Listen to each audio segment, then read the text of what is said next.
siyempre may ano, may katibayan na. So, yan, saka ako, di ba? Ako kayo ito. Ayan, pang-negosyo yan. Pang-negosyo yan, guys. So, baka gusto nyo mag-order dito tayo mag-umpisa. Marunong po kami gumawa ng flowers. Asan yung ipit? Yung ipit. Saka to, mga ipit ng bata. Mga ipit. Huwag mo muna ibalik. O, mga ipit yan, guys. O, baka gusto nyo, order lang kayo sa amin. Magaganda. Ito, gagawin din namin ng ipit yan. Ayan. Gagawa kami ng flower. So, ayan.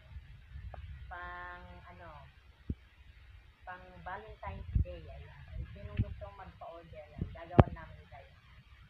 Madali lang siyang gawin, guys. Basta para sa inyo. Ayan. O, ayan, guys, oh, may mga gawa na kami, oh. Ayan. Ayan, may mga gawa na kami. Oh, ang ganda, oh. Oh, yan, di ba? Ang gaganda. Pwedeng gawing ipit, pwedeng gawing bulaklak, nagaya nito. Ayan. Order na kayo, guys. Ayan. Ang gaganda, oh. Murang-mura lang. Ayan.